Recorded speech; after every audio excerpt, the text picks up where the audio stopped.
In a world where shorts are no longer thermally applicable, Man, my legs are really chilly. I think I'm gonna put on some jeans. one man has the courage to wear a sweater. It's a little chillier than I thought. I better put on a sweater too. September is already at an end. Oh, is it October already? David Flora and David Stecco aren't about to take it laying down. I think I'll stand up for this one. Yeah, I Or don't maybe wanna... just sit. We'll just sit in a chair. Yeah.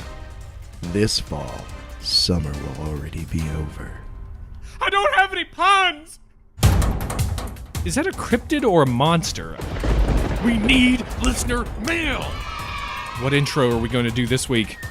I only have one day to edit this. We need a name! We have a name.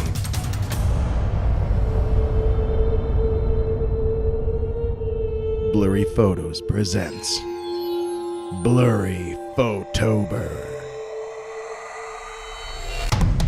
Did you even do the research, dude? In podcasts, everyone can hear us scream. Ooh, I got goosebumps from that. Well, I just can't wait to watch that on the big screen. But movie tickets are too expensive. So we'll just wait for it to come out on the Netflix. That 15 seconds of not candy chat was brought to you. Hey everybody, I'm David Flora. And I'm David Stecco. And welcome to Blurry Photober! Boogity, boogity, boogity. Y'all get out of here. Y'all should leave. Yeah, welcome. We got a name since Grey Cat supplied us with a name. Yeah. It's taken so much anxiety out of the process, knowing that we have a safe place to land. Blurry Photober. It's our most powerful month of the year. That's right. That's when we shine, and when we're all superstars. We glisten darkly. Yeah, we are kicking off. We have 5 weeks in the month. That's how you know our dark master, the father of lies, the many-handed one, has sheltered us in his liarous shadow. That's right. We have a plastic pumpkin full for you of all pod month candy. Of pod candy. Oh, man, you don't even know. And not those orange and black candies either. Oh, those weird ones that are wrapped like taffy, but they're not taffy? Right. Yeah, right. Those. Yeah, we don't have those. We don't have licorice. We've got like Butterfingers minis. And like king size Reese's cups. Yeah, we're like that one house that all the kids go to because there's a rumor that like all the candy's regular size. Yeah. Or they're giving out some kind of toy, right? Even if it's like one of those little parachute men, plastic parachute men. I never had toys growing up, but there was a lady who'd give out regular size candy. And wow. She got wailed on by kids. Like everybody showed up to her house. Your definition of wailed on might be different. No one assaulted her. There was just a lot of kids that showed up to her house. Word gets out, man. Kids know. They just breached her porch and sprayed her. That's the definition of wailing you were going for. The first 3 kids died, but they gave their lives so that the rest of them could rush her defenses. For candy! A good time was had by all. Yeah, I would be amazed if we got through this month. I mean, speaking of candy, David, Flora, and I actually used to date a couple of really elegant ladies named Tabitha and Betty. And yeah, it's when we were really into older women. Older, fatter women. And I'd be amazed if we got through this amazing month without hearing what they have to say about Halloween candy. Right. I mean, Halloween is the biggest candy holiday of the year. Yeah. So I bet they're going to have something to say about the biggest candy holiday of the year. Yeah, that's a big deal to them. Yeah, but enough of that foreshadowing. Yeah, exactly. Let's get to some here shadowing. What present shadowing? Let's get to some now shadowing. We're going to shadow this right now. With some dark clouds of creepy goodness to kick off this Blurry Photober. Exactly. We're starting off with this weird phenomenon of a sort of an R&B rap combo hip-hop group called the Black Eyed Peas. I've done a ton of research on this. I can't understand why they're popular. Yeah, I don't know, man. I think that tonight's show is going to be a good show. But oh, you son of a bitch. All right, that's fine. But you, at the end of the episode, you now have to be David Fergalicious Flora. And I'll be Dave I Am. No, black-eyed children. Oh my gosh, man. Way spooky. Well, not way spookier, but spookier. Spooky enough. Yeah. In their own right. We've gotten some requests on this one. Yeah. And thank you for your patience, because this one just lends itself so well to the creepy mist of Blurry Photober. Exactly. We've deliberately pushed it back to our favorite month because this is such a creepy thing. Yeah, and so as not to push it back even more, right. we're launching Blurry Photober with it. Yep. I think it's a good flagship for us. I agree. For the month. So Flora, these kids, aren't they just decent elementary school kids who just took a wrong turn somewhere along the way? What's the story? You would think so, or you might even hope so. But as we'll find out tonight, that might not be the case. Might not even be kids at all. What? We're going to talk about what black-eyed kids are, what are some encounters that people have had with them, and what are some explanations of what they could be. Yeah. Now, arguably, we could say that this is a pretty Johnny-come-lately as far as an unknown phenomena goes. This thing has its roots around about 1996 or so is our first real big encounter with this phenomenon. Yeah. This is a apparently growing phenomenon. I say apparently growing. That's what you'll hear when you start researching the stuff, that the stuff is growing. Of disturbing encounters that began possibly since the late 80s, although nothing is as substantial as what we get around this 96 date, where a reporter named Brian Bethel in Abilene, Texas, had this weird encounter where he was downtown around dusk one summer evening. Sitting in his car, he was writing a check to pay a bill at a local business when the following occurred, in his own words. At the time, the business was located near the movie theater. I was using the light of the theater's marquee to write out my check, which I planned to put in the business's night drop slot. That's the euphemism for paying a prostitute.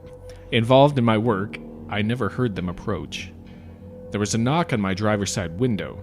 Two young boys, somewhere between 9 to 12 years old and dressed in hooded pullovers, or hoodies, stood outside. I cracked the window a bit, anticipating a spiel for money, but I was immediately gripped by an incomprehensible, soul-racking fear. I had no idea why. A conversation ensued between one boy, a somewhat suave, olive-skinned, curly-headed young man, and myself. The other, a red-headed, pale-skinned, freckled young man, stayed in the background. The spokesman, as I have come to think of him, told me that he and his companion needed a ride. They wanted to see a movie, Mortal Kombat, but they had left their money at their mother's house. Could I give them a ride? Plausible enough, but all throughout this exchange, the irrational fear continued and grew. I had no reason to be frightened of these two boys, but I was, terribly. After a bit more conversation, I looked up at the theater marquee and down at the digital clock display in my car.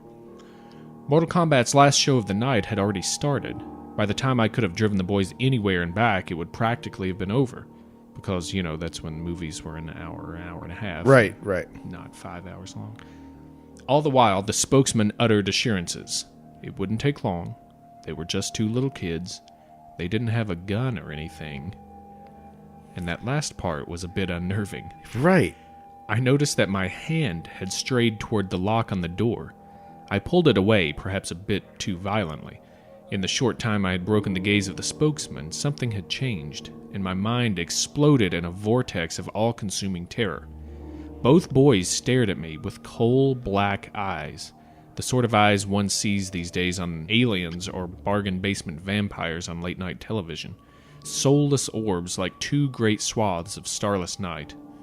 I did what I feel any rational person would do. I full-on freaked out inside while trying to appear completely sane and calm. I apologized to the kids. I made whatever excuses came to mind, all of them designed to get me the hell out of there, fast. The aura of fear was now a palpable, black-hanging thing, almost as if reality itself was warping around me. I wrapped my hand around the gear shift, threw the car in reverse, and began to roll up the window, apologizing all the while. My fear must have been evident. The boy in the back wore a look of confusion. The spokesman banged sharply on the window as I rolled it up. His words, full of anger, echo in my mind even today. We can't come in unless you tell us it's okay. Let us in. I drove out of the parking lot in blind fear, and I'm surprised I didn't sideswipe a car or two along the way. I stole a quick look in my rearview mirror before peeling out into the night. The boys were gone. Even if they had run, I don't believe there was any place they could have hidden from view that quickly.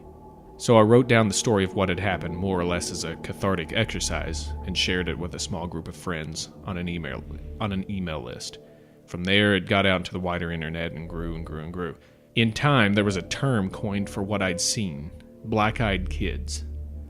I wouldn't have chosen it personally, but it's the acronym the internet knows. So, I love that story, and I'll tell you why. I like that he goes from, like, novelesque descriptions. Their eyes were as black as a starless sky. Mm-hmm. I was having a full-on freak out. Like, he really switches up his narrative. I was putting her close to shit in my britches. I did like that. Like, there's a nice literary prose portion to part of it. And then there's a nice, like, layman's term. So it speaks to the everyman and the intellectual. Right. Got something in there for everybody. That's the first real written encounter that's credible, right? That we have, or that's said that we have, that's out there. And this person is still a reporter, still working, and every now and then he will talk about this, although I don't think he likes to. But type in black-eyed kids. You're gonna get this dude, Brian Bethel. That this is going to come up. It's out there. So that's what we're dealing with here. These are strange encounters where people claim that children, usually between 6 and 16 in age, mysteriously appear. Sometimes at the witness's door, knocking. Sometimes at the witness's vehicle.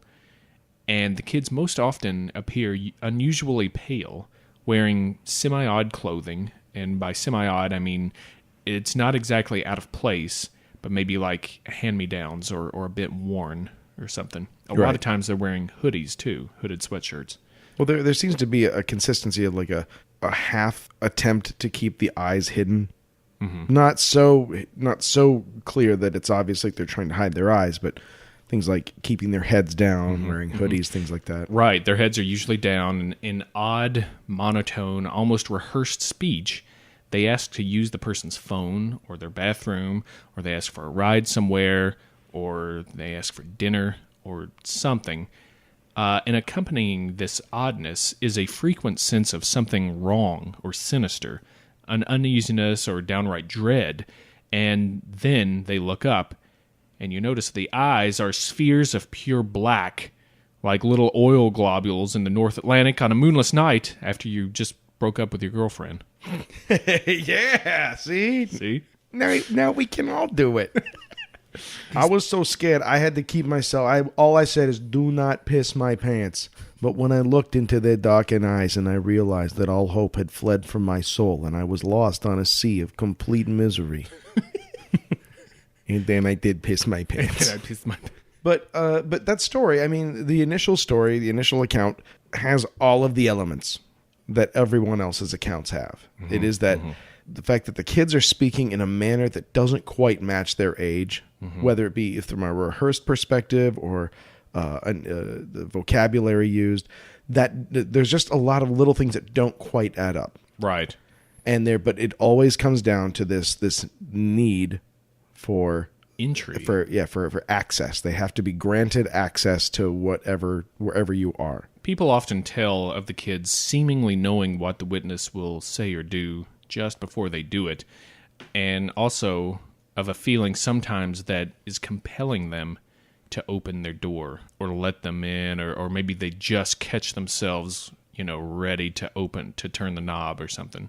The witness nearly always reacts in a terrified way, like you do, denying any requests and slamming the door in a hurry, locking everything up, turning all the lights on. Sometimes before they do, they'll glance away for a split second, and when they look back, the kids have somehow swiftly and silently gotten closer to them. Right. And then a lot of times if they break eye contact altogether, they'll look back and the kids are just gone. Right. They've vanished. some of the phrases that have been reported as being used by the black-eyed kids are, we need to use the phone, we need to get home to mother, he's worried, let us in, we need to use the bathroom, is it food time? And things like that. So you can already start to see... Hello, fellow human. Yeah. We need to make entry because also like you, it's time for make food. I am like you and not at all an entity of darkness. So maybe we are just to eat hamburger together. My mother, he is nice man. But he hits us so much if we are late without making a telephone's call. There's only one possible explanation. It's just Russian orphans. That's all it is. Just Russian orphans. Poor guys. Poor little Scamps. Yeah. They don't have the instant lovability of a good English orphan. Little Cockney orphan? Come on. You'd let them in a sec. Who wouldn't? Oi there, mister. Yeah! Let me in. I've got to use the loo. I need a bit of a kip. I'm tired. Let me in a WC, if you will. Fancy a cup of tea? What's for afters? Pudding. Me mum will beat me, he will. Speaking of weird English things, not apropos of nothing, like a couple weeks ago, I was at the grocery store and just kind of wandering around, and my grocery store has like this one shelf of just anything British they can think of, and it's like all brown sauce. Yeah, brown sauce and all this other things, but in there they have like a can of like treacle pudding, like dessert or whatever it is, and they also have tins of spotted dick. Yeah. Which is a dessert. And I was like, I'm not going to wonder for one more day. And I bought a can of spotted dick. Oh, wow. And I brought it home. First of all, you're supposed to like just throw the whole can into like boiling water, which I didn't get. And I was like, I'm not doing that. So I hope that you can picture me in my kitchen reading a can, then going, no, I'm not going to do that. I get in arguments with labeling. Yeah. So I opened it up and it was just like a really nasty cinnamony sugary cake thing. It was like fruit cake without the fruit in it. It was not good. With dick in it. So much dick. No, I don't know where the name comes from, but I've eaten spotted dick and I didn't like it. All right. Well, good on you for trying. Right. I explored that. So these phrases they say, yeah, they're weird. That you get a hint as if they're not calling their mother he, or they're not saying, is it food time? Yeah. There's just something that's not quite right about it. And when you encounter them, they can be there can be a single kid or a group of kids. It's anywhere from 1 to 4 or 5 of these things show up. Usually more like a couple, 1 to 3 at a time. Yeah. And one other thing that people say is associated with them is some kind of weird smell. Mm. Sometimes they'll get the smell of rotten eggs or maybe even sulfur with him. So that's what we're dealing with. That's the description of the black-eyed kids there for you. We've got some encounters that supposedly happened to normal people. Yeah. Which we're going to relay to you. The fun thing with these, and also the frustrating thing, is the only thing we have to go on right now are people's stories. Everything is anecdotal. So we're going to bring you just a few of these, just a taste of what people have said. And Mr. Stecco is going to kick it off for us. So this one is, recent, 2008, 5 years ago. In November 2008, Thanksgiving weekend, and this is a woman named Libby R's story. I went to visit my grandma who lives in a condo in Katy, Texas. It's a gated condo in a very upscale neighborhood. The condo has a full-time nursing staff, 24-hour security, and is extremely well lit. Any visitors must sign in at the front and show picture ID. At about midnight, my grandma turned in for the night. I wasn't tired at all, so I decided to check some emails on my laptop. About 45 minutes later, someone began knocking on the door. Almost immediately, I felt quite uneasy, and it didn't take long before I found out why. Anybody who's knocking on your door at 12:45 in the morning, you're going to feel uneasy. Yep. Yeah, I get that. Whoever was knocking did so persistently. Most people knock a couple of times and wait for a response, but not them. They knocked incessantly, like they knew I was awake. And that's something like that is really consistent. Is this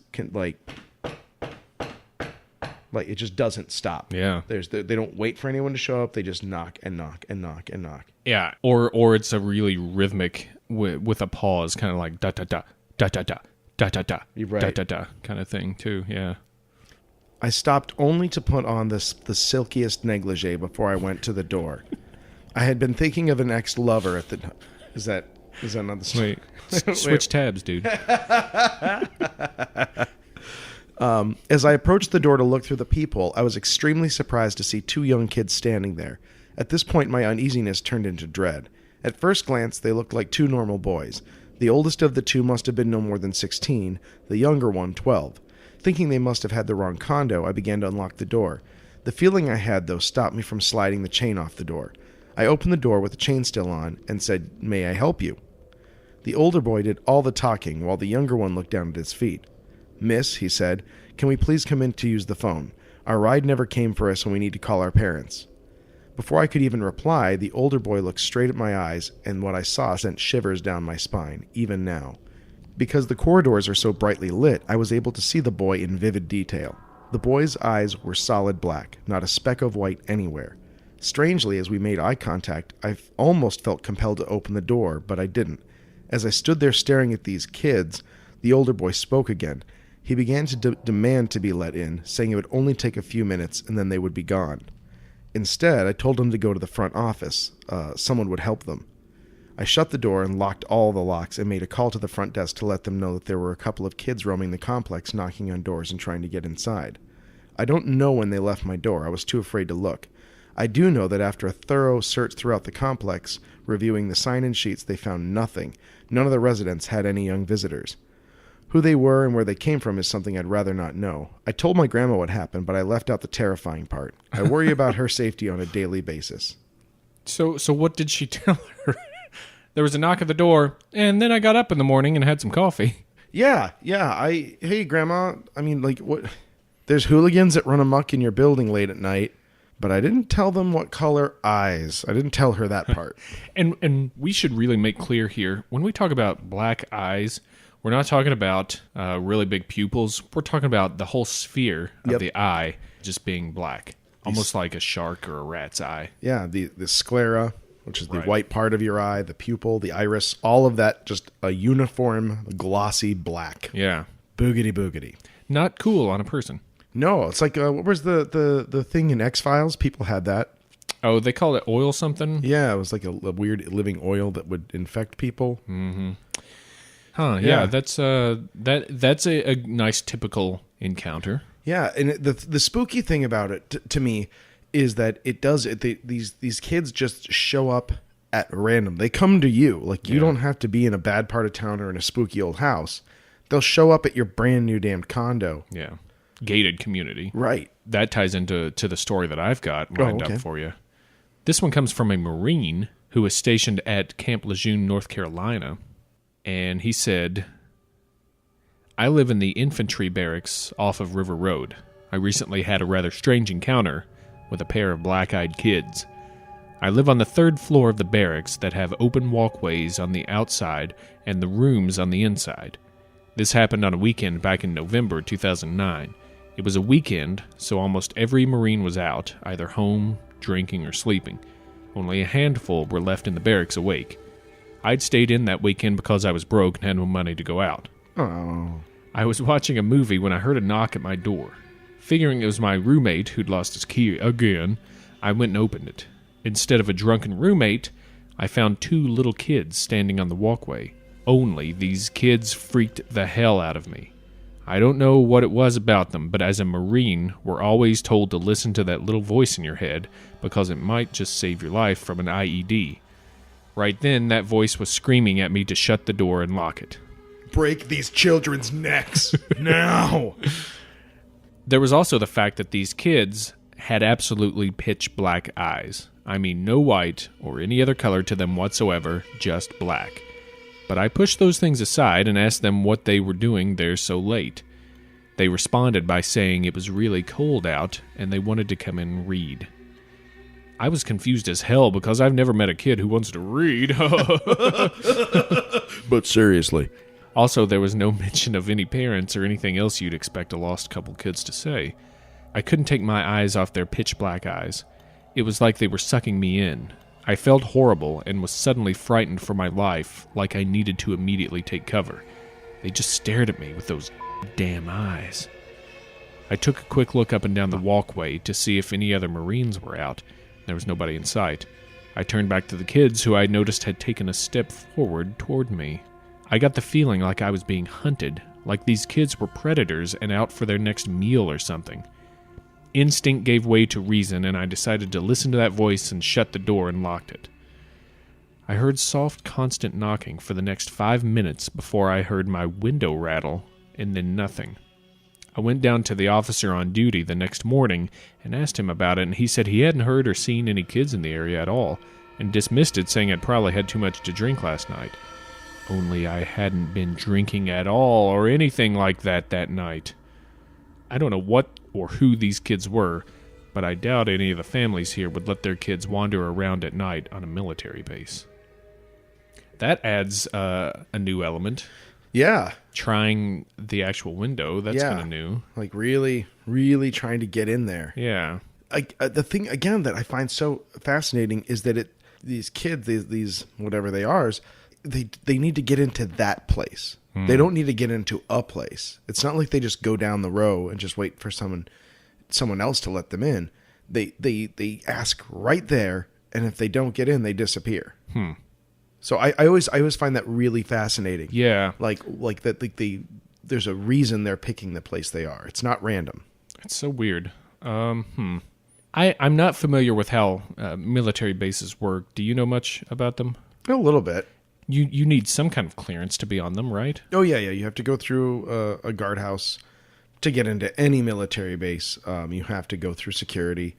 So these kids would have been registered at least or something. Yeah, they would have to be somebody's kids. And, military bases are safe places. For the most part. It's a military base. No, not anyone can get in. But on the other hand, they're filled with 18 to 24-year-old males whose job in life is to make bad decisions. So it's not like the person telling the story is right. No one's going to let their kids run amok on a military base. Right. So I don't know, that's a spooky thing, especially, from, like a trained soldier who's, like you said, given training to heed to sense those warnings, to not be like, nah, we'll just go do it anyway. Yeah.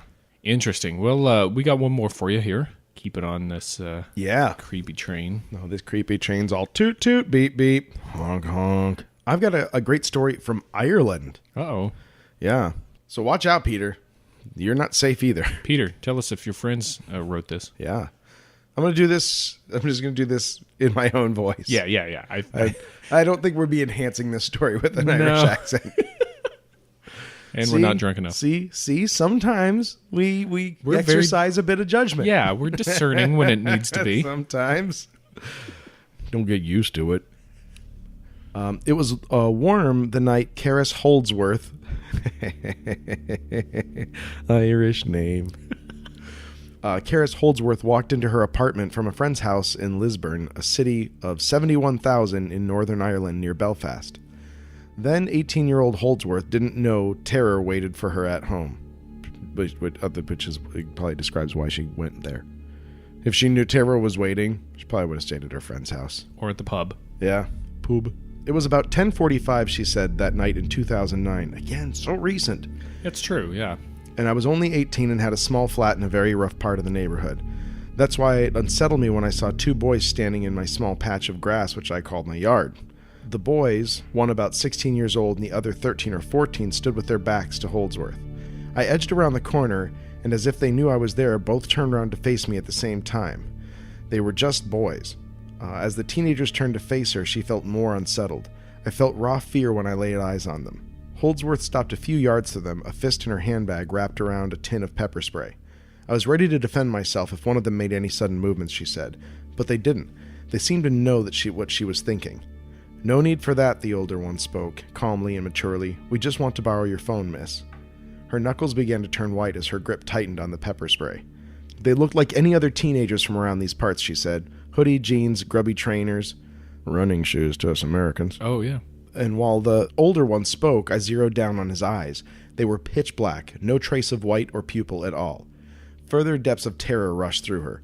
I made a silent gasp, she said. It was as if I was in terrible danger and that I had to get away. My heart rate went off. All she knew at that moment was that she had to get inside her apartment. I didn't know exactly what to do, so I marched toward my flat door, ignoring the two boys, she said. I fiddled around quickly in my bag, trying to find my keys. Please, miss, the younger boy said from behind her. My mother won't be happy if she doesn't know where we are. Something pulled at her mind, to let them in, to help them. I wanted to obey them at first, considering they were young, but seeing their eyes took me away. I just had to get away from them both, and I knew if I obeyed them I was going to seriously regret it. No, I, she stammered. I couldn't get my words out, she said. My hands hit my keys, and I swiftly opened the door and slid in. My heart was banging against my chest. Shaking, Holdsworth fixed a cup of coffee, probably actually tea, and sat on the sofa in her living room, turned on the television, and tried to calm down. Irish coffee. I didn't bother. They just call it coffee there. That's what I'm talking about. I didn't bother. Just a glass of Jameson. Oh, there's a nice cup. I didn't bother to check if they were still there in case I stared into one of those soulless eyes, she said. A knock sounded on her front door. I ignored it. It knocked again. I felt in real danger. She stood and padded to the front door. Everything was silent for 1 second, 2, 3, then knuckles on the other side of the door rapped out 3 loud knocks. It scared me, making me jump back a few steps. She said, I was grateful that my door was completely made of wood. I looked through the peephole and almost died. The boys' faces filled up the peephole. Both of them staring at me with those pitch-black eyes, she said. The horrid feeling of dread completely overwhelmed me. Miss, we won't hurt you, we promise, one of the boys said. Anger momentarily overwhelmed Holdsworth's fear, and she threw the door open. The boy stood in the doorway, grinning at her. What do you want, she demanded. We want to use your phone, the older one said. No, she yelled. Just let us in to use the phone. We won't hurt you. We have no weapons to hurt you with. Get away from my flat, she shouted, and slammed the door in their faces. Safely behind her solid wooden door, Holdsworth looked back through the peephole. The boys still stood there, but they were no longer smiling. That feeling of utter terror and danger ran through me, she said. She went through her apartment, made sure every door, every window was locked, and then picked up the telephone. I called my friend to come around the flat and that it was an emergency and I needed her help, she said, calling a friend other than the police because she didn't want to draw attention to her apartment. Holdsworth's friend arrived 10 minutes later. When I opened the door, I couldn't help but hug her, Holdsworth said. She told me 2 boys were standing in my yard, but they left once she arrived. She said they made her feel in danger. Holdsworth has since moved to a different neighborhood, but the terror of that night of the black-eyed kids stayed with her. I always check through that peephole before I go to sleep, she said. I don't know exactly what those boys were, but I do know they meant me harm, and they weren't human in any way. I still get scared thinking about it. Those kids loitered. Yeah. Again, the consistency, they have to be let in. There's They have to make you make a phone call, do a thing. If you say no to them, they get a little agitated. Right. Start getting a little more insistent. And this one, again, we get that we don't have a weapon. Yeah. Least calming thing on earth. Creepy little bastards. Like super spooky. And yeah, the late night, the people that are by themselves. Yeah. Well, here's the question that's probably on everybody's mind. I know it's on mine. Has anyone let them in? Right. Because you know what I think? Probably. And if they did, we'll never hear about it because they get sucked into a vortex of some sort. Well, apparently there are accounts out there of people who have let them in one form or another. There's one that's detailed in a book by a man named David Weatherly, who is on many podcasts and shows and things that talk about the black-eyed kids. He's one of the leading researchers, I'd say, along with a fellow by the name of Jason Offutt. If you can't trust David, who can you trust? Right? Am I right? Right. But if you want some more information, check out his stuff, David Weatherly and Jason Offutt. He's got some good stuff out there too. But in a book by Weatherly, he details this one story, which I'll go through real quick for you, just give you the highlights of. Apparently, there was a woman that was driving with her 6-year-old, and she stopped by a convenience store, ran in, need some milk and bread or whatever. Right. Maybe some cheese. And Dr. Pepper. Kosher salt. She ran in. Bags. She ran in. Ran in real quick and left her son in the car. And again, she wasn't in there for very long. Done this, she said, a number of times. It wasn't any big deal. She'd established a pattern of neglect. Okay. Came back out, and when she got in the car and looked in the rearview mirror, she saw these two black eyes looking at her, and she turned around, and there was this black-eyed kid sitting next to her 6-year-old son. Creepy, super creepy. Yeah, so she freaked out and jumps out, opens the door, grabs her son, runs back into the store, calls her husband, who comes over as fast as he can, and of course, no sign of any child anywhere, any kid with or without black eyes. So she's too freaked out. She doesn't want to get back in the vehicle. Right. So so they left it there forever. Well, they switched vehicles. The husband took that one, and she took the one her husband drove. And apparently, just a mile or two down the road, the husband had a wreck, totaled the car, and he winds up in the hospital.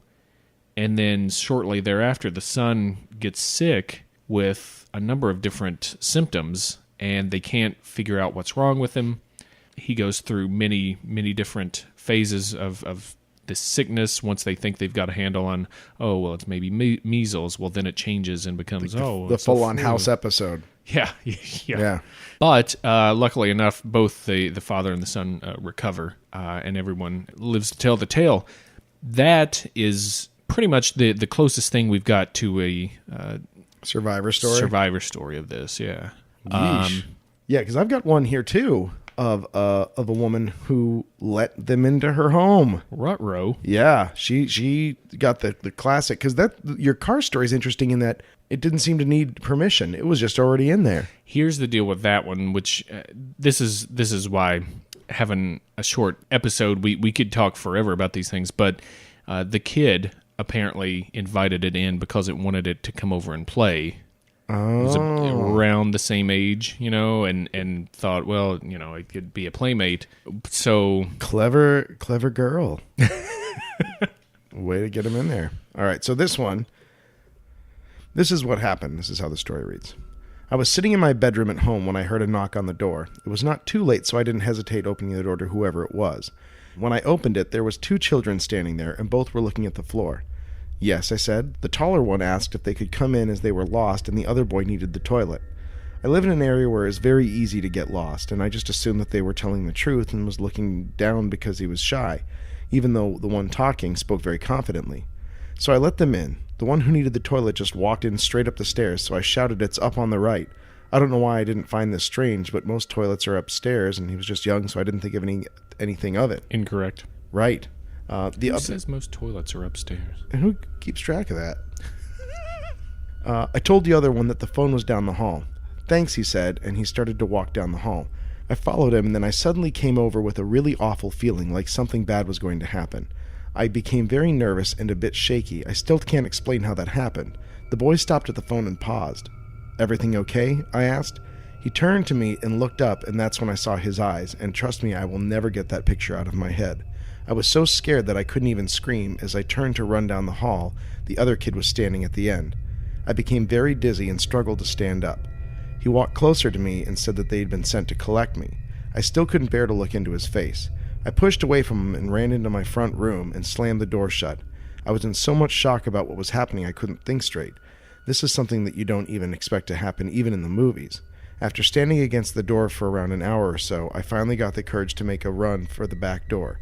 So I ran to it and unlocked it. I ran to the back of my garden and jumped over the fence, not once looking back. My friend lived close, so I ran to his house. I told him the story, and as I guessed, he was a bit skeptic about what I had said. I convinced him to come back with me. When we got there, we looked around the whole house but couldn't find them. Ever since this happened, I've always had a dream that the kids with the black eyes stand over my bed with their hands stretching to me. I hope to God that I never see these again. Collector. Yeah. Boogity, so they're boogity. Hoarders. Human hoarders. I'm sorry, but we need these tchotchkes off your shelf. We need curios. Interesting account, for sure. Yeah. I mean, that raises a lot more questions than it answers. Mm-hmm. Collecting how or what or why or... And why can't they get through the door? Yeah. Why is the door so hard to get through? I mean... Are they harbingers then? Should we go on and crack open the old 6-pack of explanation? Man. I'm pretty thirsty. Let's talk about this. Yeah. I was going to say there are other accounts, but we'll get into some of this later. A lot of the stuff is frustrating, like we said before, just the same reason that it's so fun, because it's all stories. Right. They're people's accounts. Yeah, it's anecdotal. And the water gets muddier because in February of this year, there was a video posted on the MSN homepage. Yeah. About black-eyed kids. It was promotional for a movie. Could have been. I don't know if it was substantiated that it was, but it was awful big coincidence if it wasn't. Right. And it was, it was just like a black-eyed children. They're everywhere. And a bunch of like poorly photoshopped pictures. Yeah. Like MS Paint kind of shit. But that thing kicked up this kind of little, it didn't like go full crazy, but a ton of interest was suddenly generated in a very small amount of time. It definitely spiked, yeah. And so there's a ton of just garbage information on the net now as a result. Like the fallout from this little weird spike is everywhere. And this might explain also why the trend is growing of people having these encounters. Mm-hmm. Although it could certainly be that people are having more and more of these encounters. And if you've had one, I'm going to say for the first time on this episode, please send us your encounter if you'd like to share it. We would love to hear it and share it with everybody. Yeah. Let's get into these explanations. Maybe we can figure this out. So. Let's do this. All right. First can out of the pack. It's a hoax. Yeah, straight up hoax. All fictitious. It's an urban legend that caught the early stages of the interweb and grew with it. Yeah. It's entirely possible. Yeah, it makes for a great road trip or campfire story. Yeah, the setting much better than those Spanish kids who dug up that grave. Right. It's easy to say no, this happened to me or this happened to a friend of mine. The surroundings aren't weird. There's never any evidence. Yeah. Never. It's always firsthand eyewitness account. Mm-hmm. They don't have anybody to corroborate these. You always hear it's just one person alone, usually at night, but sometimes not at night. I'm guessing in that the story of the kid in the car, that the child backed up the story of the mother. Yeah. But and then there's the Irish girl. Her friend saw them in the yard when she pulled up. She saw there was two kids standing in her yard, and then they just kind of shuffled off as she pulled up. Mm-hmm. So there's some corroboration going on, but apparently electronics conveniently fail when they're around. Photos that are taken turn out to be blurry. What? Security footage gets damaged or unusable, unwatchable. So the evidence is just not in the corner for it just never quite pans out. It's all stories. Which I guess, if we're already in the car, we'll just drive it all the way to the Supernatural gas station and fill up on unleaded premium, which is a common thing with the specters or ghosts. You get the EM fluctuations that they do, like the classic thing with hauntings is that lights dim and video cameras, a feeling of coldness or right. So scary. You get a lot of electromagnetic interference from that. So I guess if you were hell bent on this being real and you had to explain it, you could do worse than leaning towards spirits of some sort of apparition. True. The other thing, if it's a hoax, why are there so many? Why so many accounts and stories come in? I mean, nobody's making any money off this. A few people are making money, but that's mostly people who collect these stories and put them in a book. Right. And it's not really for fame, right? Because you're not going to get famous making up a story about two kids that have black eyes. Yeah. Then what do you got? Nothing. It's not even 15 minutes. Then you're just left with yourself. The only one that has to live with yourself is you. Yeah, it's for a hoax. It's a stretch for me. Yeah. For an urban legend, that's a little more plausible. I think it's right down the alley of an urban legend because it can happen anywhere, absolutely anywhere. Yeah. It doesn't have any prerequisites. You don't have to be out for a hike in the woods. It doesn't require a spooky location. It like I said at the beginning, it comes to you. So that makes it a little more accessible than, say, the old hook in Lover's Lane. Exactly. Yeah, this story can happen to anyone, and that's what makes it a good tale to tell. Yeah. Let's go for another can here. All right. How about... That's my can sound. I'm with you. How about they're real kids with black contacts? These are pranksters in designer AccuViews going around scaring people. I mean, the goths have had access to this stuff for some time now. That's not new. But young kids... 6-year-olds? And also, kids that age, like, subtlety is not an option. Like, if they're going to go scare people, their job is not just to stand quietly and ask to use the phone. They're going to be like, look out! I'm in your face. True. Yeah. The argument has been made also that, well, it costs too much for these lenses for kids, and especially back in the 90s, these lenses were, well, who cares? The Right. cost can be circumvented. This is, especially these days, they're cheaper. Yeah. Well, maybe. I don't know. Thanks, medical industry juggernaut. Let's find out how much they are now. Okay. Because this is also, since this is coming out at the beginning of the month, really good cheap costume idea. There you go. Be black-eyed kids. Just throw on an old hoodie and throw in some contacts. That also, while you look that up, that doesn't explain the ability they have to seemingly disappear.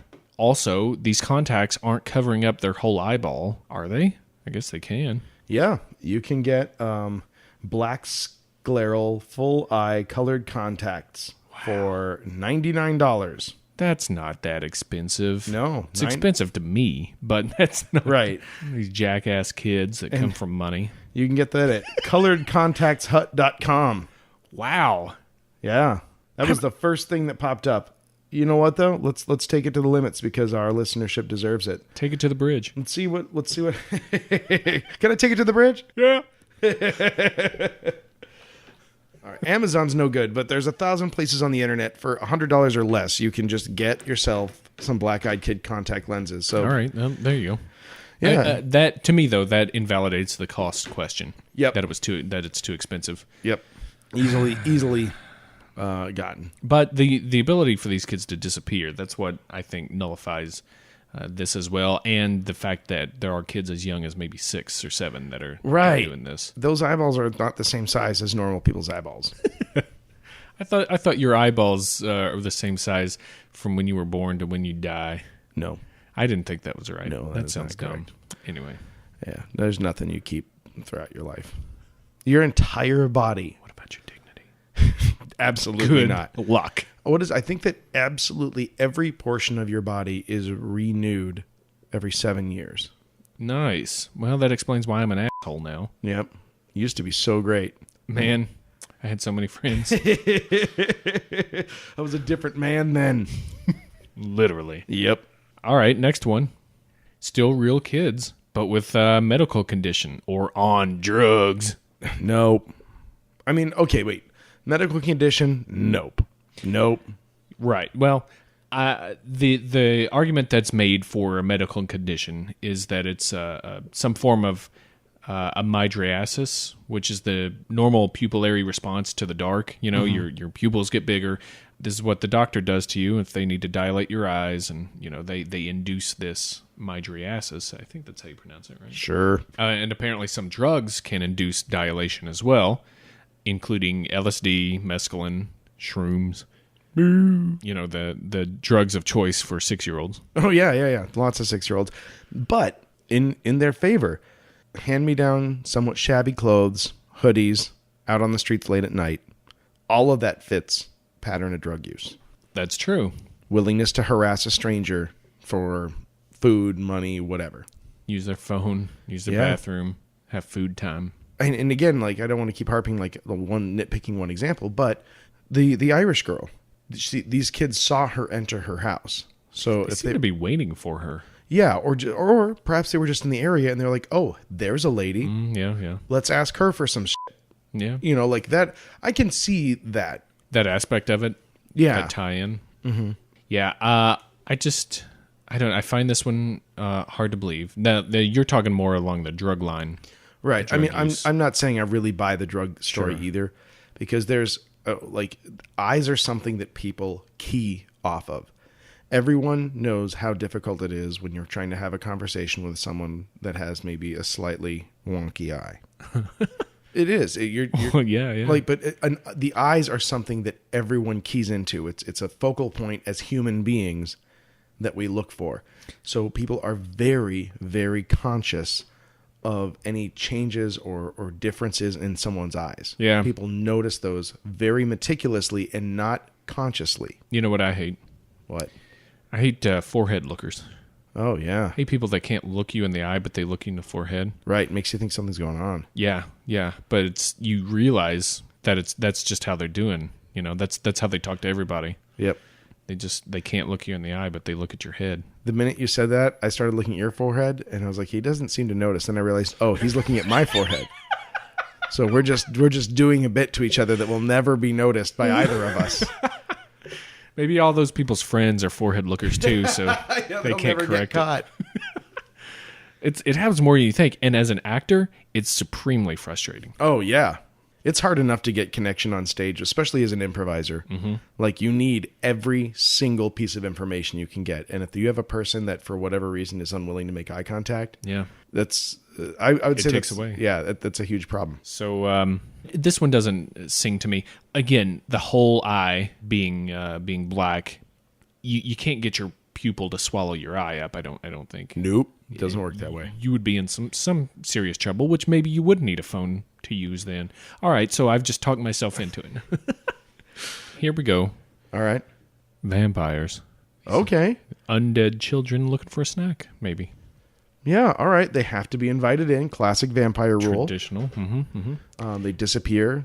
Have a bit of hypnotic ability. Mm-hmm. A little glamoring. For the most part, these stories are all nocturnal. For the most part, although some are seen during the day. A couple of day walkers out there. Not in the corner of the vampire is the fact that no story really has any fun blood. Right. Bitey times going. Nothing ever directly happens. No. In fact, the vast majority of these, everybody ends up on top, except with just mental scarring. Yeah, just sad that it happened. Take the two kids that went, like this woman's story. They went into her apartment. Please, just take them. Just take them. Take them. Never talk. Never speak of this again. Get them away from me. If this was a straight thing that happens, these kids go into her house and they're vampires, then that's game over, man. Yeah, they can come back whenever they want. Also, she would not have made it out of the house. Yeah. And a wooden door wouldn't have stopped them. Nope, not a bit. So that's an interesting thing. But also, against the vampire theory, the original story is in a parking lot. The guy's not in his home, and yet they still are requiring this permission to enter the thing he's in. The car, yeah. I don't know. I'm not a good old vampire judge. You know, like I'm not standing on the sidelines throwing a flag if a vampire tries to get, on the bus or something. It's like, nope. And well, I don't think. I mean, I've watched Lost Boys. Invite me on the bus. And it's been a few years, but as I recall, there is a person driving a car while vampires attack them scene. I think in Lost Boys.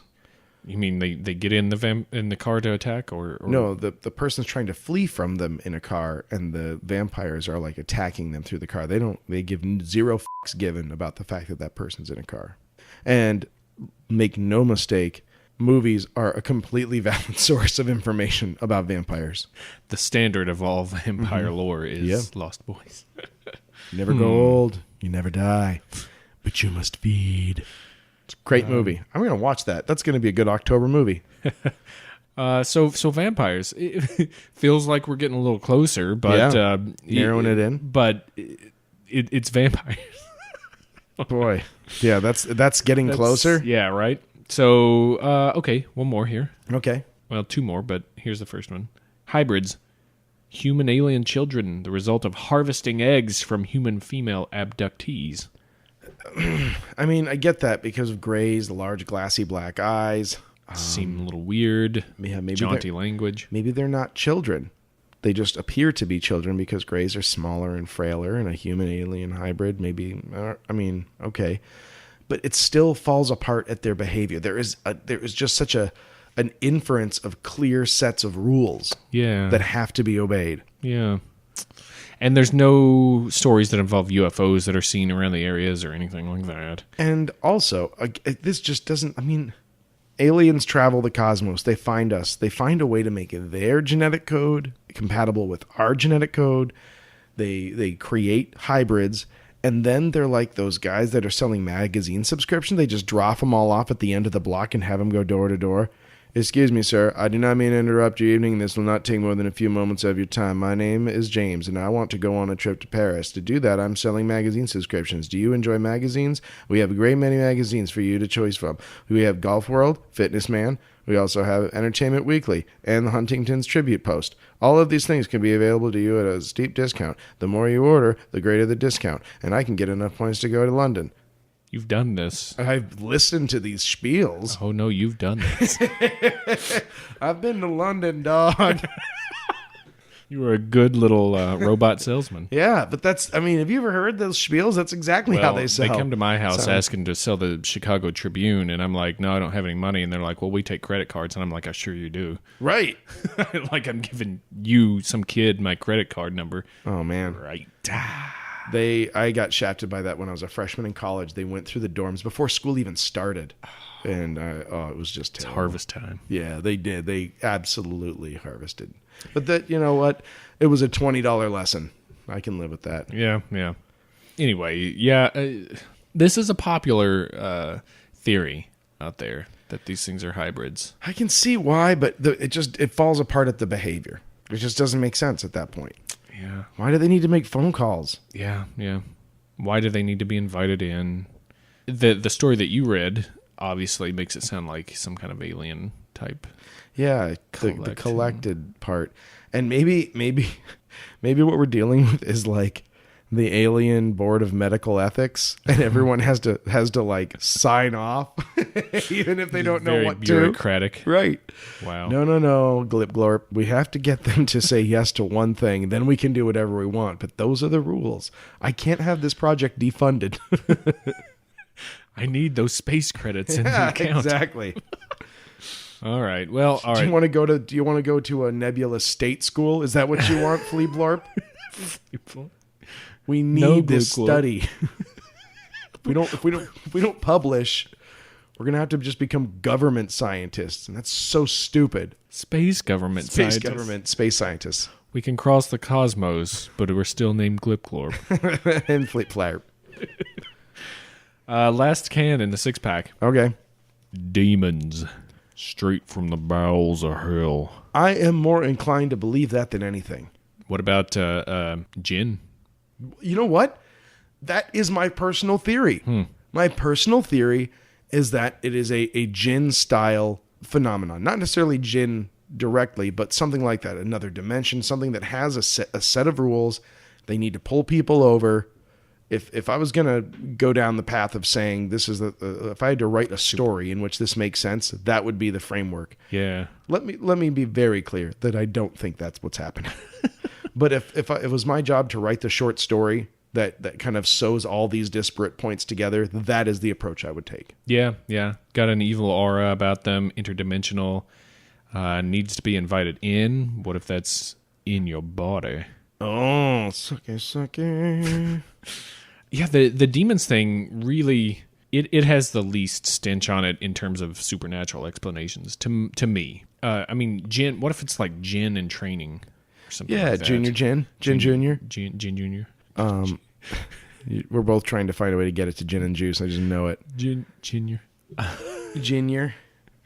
But no, it does have this, there's like a need, in my mind, the kids are spooky, everything about it. It's the fact that there's some formula they have to follow. That's the part that I find fascinating. Why are there rules? Why do they need consent? And what is that person unwittingly consenting to? Mm-hmm. What is the end game of it? Yeah, usually, and again, this may go back to age of the demon or the Jinn, or or it may not have anything to do with it, but usually it seems like demons or malevolent entities just need some kind of window of opportunity to jump inside and uck with your shit. You know what I mean? Right, yeah. And usually the person will give them that at some point in their lives, but not a verbal invitation. Yeah, what if they are some sort of displaced entity and what all they need is permission to enter a place and sort of inhabit it? Maybe they'll never uck with your shit. Maybe they just need to get in the house and then they're just in that energy gets to stay there. Maybe it's as simple as that. Interesting, yeah. Maybe they're just newlywed interdimensional beings looking for a new house. And they take the guise of children because we are genetically hardwired to be less defensive around children. Right. So it's a good piece of camouflage. Yeah. If they really wanted to get in people's houses, they would take the forms of puppies. That would be so much easier for them to do. Yeah. I'm like their lawyer. I'm the black-eyed kids lawyer, and I'm really like my client should be a puppy. Is what I'm advising at this point. But I've got make a lot of space bucks off that. So many space bucks. Well, I've got something better than a lawyer, though. Hit me. I've got Yahoo Answers. Oh yeah, always better than a lawyer. I've turned to the Oracle, and the question is black-eyed kids ? Good question. Yeah. Someone says, recently I've been reading about people seeing ghosts, maybe, or called black-eyed kids, and gives like a short. They go to your home or a car, they ask to be let in. Their entire eye's black. Peace by Moonlight gives a pretty thorough answer. I'm disappointed in how cogent it is, discussing Bethel's story and some links to some other people's stories. Uh-huh. But that's okay. We don't just have to rely on that. Wild Ape wants us to know that does sound creepy, but it's never happened to him. Oh.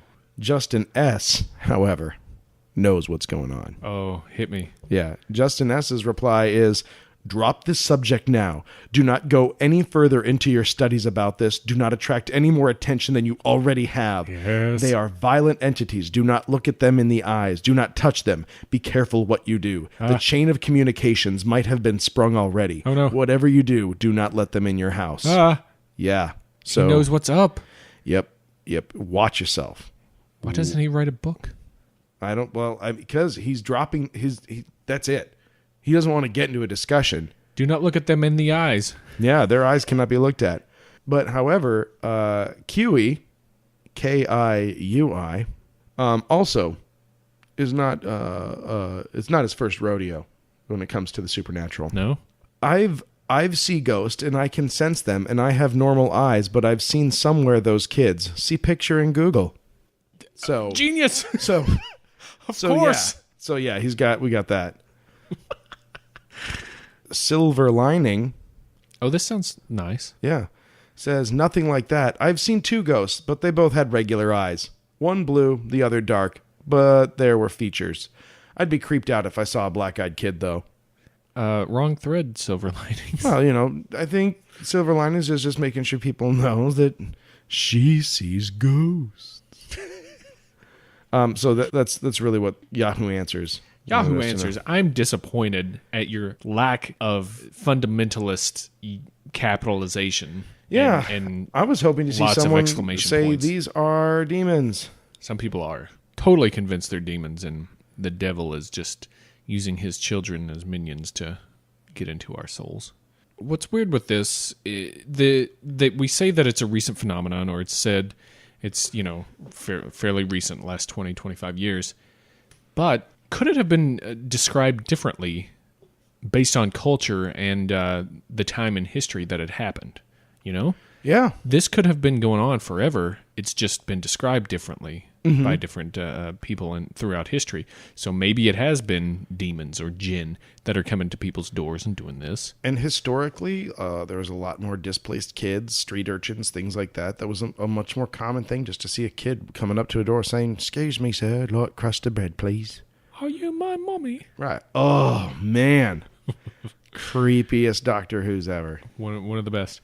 So this could have roots in history, and we just it's still fresh in our minds. It's new to us, but we haven't connected the dots to some of the other stuff that's been said about it. I can't think of with the spread of religion, the demon aspect of it would really come out. I would think throughout history. Before that, what could it be? Maybe witches. Maybe it's monsters. Some kind of monster. I don't know of a similar type of encounter through history, but I would be surprised if there wasn't something close to it. See, this is why, spoiler alerts, I think the whole thing is bunk ass. I think it's just people telling stories. I think it's all bunk. But the reason why I find it interesting is because, just for that reason, it's just such a really basic, small nugget format that you can take it wherever you want and be like, oh, I'll bet you this has been going on. It's a fun story. It's a cool narrative. It's spooky and creepy. There's no answers given, but there's this hint of a larger scheme to it, that there's an organization to it. There's a plan. It's got a lot of good hooks for good storytelling. Yeah. And I think that's why it persists. I came across a story that followed all the tenets of a black-eyed kid encounter, and then at the end, the person was like, haha, you just read this. I made this all up. Don't you feel stupid now? That's the way every fiction book ends. Yeah, it's at the end of every George R. R. Martin book, haha, dipshit. None of this ever happened. All your favorites are dead. To that end, yeah, we get it that these things can be made up, but some people who really believe in these, or maybe what if somebody has encountered this or something like it that they are trying to find more answers to, and it doesn't help for people to be like, yeah, I'm adding to this mix of bullshit out there by making up the story myself. I'm kind of with you. I think a lot of these stories are extremely fictitious. I don't know how you can be extremely fictitious. I guess you either are or aren't. But like the story of the woman who let them in, and then they said they wanted to collect her. Yeah. To me, totally made up. Right. It just, something about it sounds like it's all narrative. The Bethel story, what sucks for him, if it really did happen to him, is that he is a good writer. He's obviously a reporter, knows what he's doing to write the stuff. So a lot of it sounds good, but that then makes it sound fake. Right. It's more polished than an account should be. Mm-hmm. Yeah. But then again, there are plenty of stories that we found on here that lack punctuation. They lack good grammar. Yeah. But they also still, regardless, lack credibility. So I think it's a cool story. I think it's a fun concept, and it's something fun to, not a ton of people know about black-eyed children. So if you're hearing this and you're on a road trip, this is a great story to spin out to somebody. Sure. Freak them out. Sure. It's funny how there are people on both sides of the fence on this one who really believe it and really defend it, and then there are people who just want to just shoot all those people in the face because they think it's so stupid. Yeah. The people that think it's all a hoax or false or something, their arguments for it are a little weird, or at least weirder than they're not as good as they could be, I feel like. Yeah. And one prime example is Snopes.com. If you went to Snopes and looked this up, it's got a big red false under it, but then it doesn't really give any reasons why it's false. Yeah. Yeah, that's I like that. It was like, oh no, it's this video and it got posted here and it got posted here, but I don't know, it just doesn't seem good to me. Like it was like, and I do look, for what we do, I occasionally look. I don't care for Snopes very much as a website, but occasionally I'll end up there just searching for things, and the whole point of Snopes is that it's meticulous, that they're like, no, this was determined to be this was tracked down, and this is how this actually happened. The person citations and all that, sources. But for this thing, it's just like, nah. It seemed to push the argument that it's not real to the fact that earlier this year, 2013, there was a movie that came out, I think, about the black-eyed kids, and then one of these videos that came out around the same time, and they seemed to insinuate that this whole phenomenon was based on that as promotion for this movie. Mm-hmm. And it's just been going on for too long for that to be the case. It's a stupid debunking of it. But again, people get really worked up and in a fervor over this. Either it's true or not. You know. Yeah. It's a very contentious issue. I think for reality, yeah, probably a hoax. A lot of stories, a lot of urban legend. If you want to go a paranormal explanation, I would go with demons on it. Yeah. There you go. I'm content with that. Yeah. So that's Black-Eyed Kids, and oh man, a glossy black nutshell. Oh God, I'm just glad to have that whole thing. What was you have the whole thing? Just what? have the whole thing behind. Hold on. Let me go check the door. Don't. Well, I'm just gonna look through the peephole. Oh my God. Flora. What? Flora. I didn't look through the peephole. I have no idea what's going on. There's puns at the door. There may be 4 of them. They just want to use the bathroom.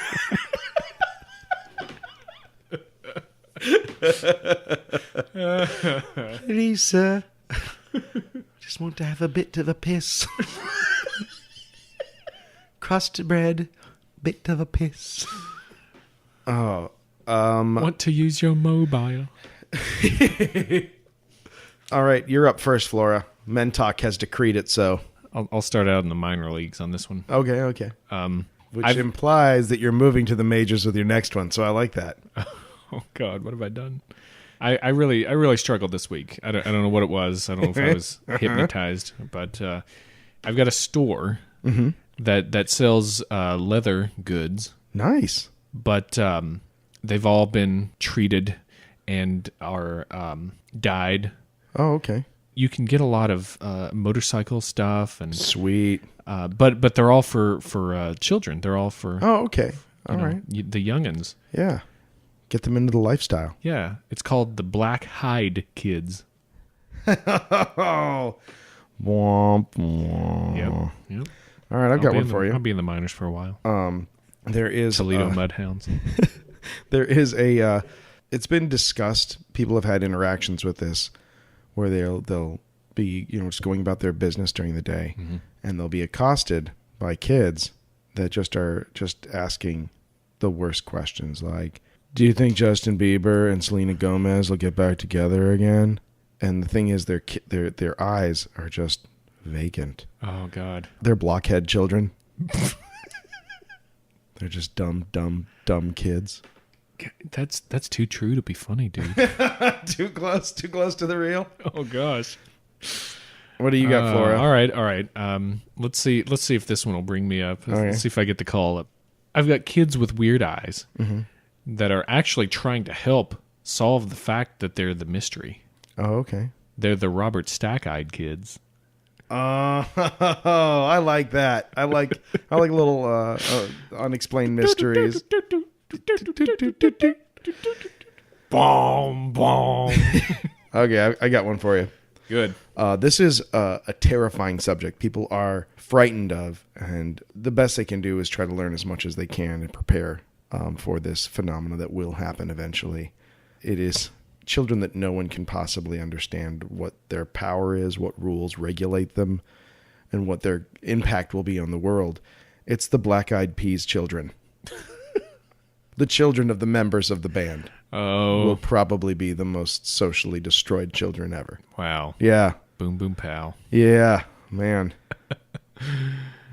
Those kids, their lives are going to have a lot of humps.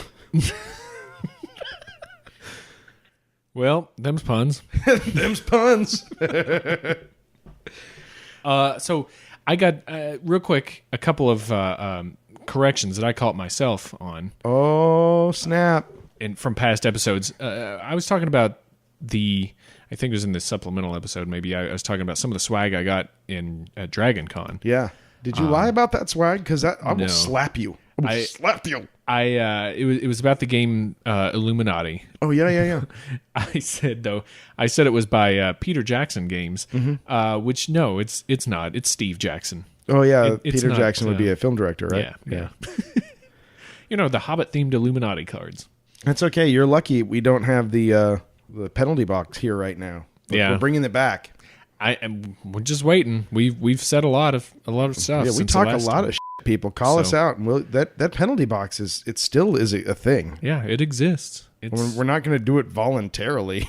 I can tell you that much. I also said in a show, and I forget how long ago this was, but I think I said that Art Bell, the former host of Coast to Coast AM, was dead. He's not dead. I don't know why I thought. I don't think we said he was dead. Did we? I don't know. I think I might have, but if I didn't, great. If I did, then he's not dead. Yeah, he's not dead at all. He's out there belling it up. So them's my editorial notes. For you guys, though, you can go on blurryphotos.org and go to that handy little contact sheet and send us a pun, send us a story. If you've had a black-eyed kids encounter, please share it with us. If I you would feel love to hear that. That'd be great. I would believe it if one of you sent me an email saying it happened. Right. Because I believe you. Right. And not in a fake, not real way. Sincerely, I do. Because dumb people don't listen to this podcast. That's right. Also, feel free to tell us a story about how great we are on iTunes. Yeah. Write us a review. Give us a star. Subscribe to us on there. Give us 5 stars. That's the best. Giving us 1 star, you think that's helpful, but it's not. It's actually not. It's detrimental, in fact. Like us on Facebook, Blurry Photos Podcast. You can find us on there. If you don't have the Facebooks, then tell your friends. Hey, go like these guys.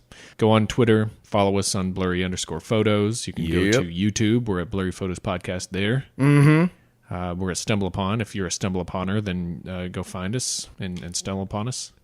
Do whatever they ask. Yeah. Send us your puns, too. We love puns. I love puns. I can't be more clear about that. And welcome to Blurry Photober, motherfuckers. That's right. Oh, and the day after this drops, kind of my birthday, so that's a pretty big deal. Pretty big deal for this guy. Send Stecco your some birthday love and just write an email that says, "Hey." You don't have to say happy birthday at all. You can just be like, "Hey, goblins, right?" Oh, that was what I was going to say when I was posting the Goblins episode. The minute I hit submit on the old post, things crashed. Gremlins. And it took me like an extra hour to get it up because I had to email for support and figure out what was going on. Gremlins, man. They get you. They gonna get you. Yes, please. So anyways, for this episode of Blurry Photobers, I am David. Flora. And I am David, the swirling vortex of all-consuming terror, Stecco. Please, sir. May I say bye? Bye. It won't take long. I have no weapons to hurt you. I just want to end the podcast.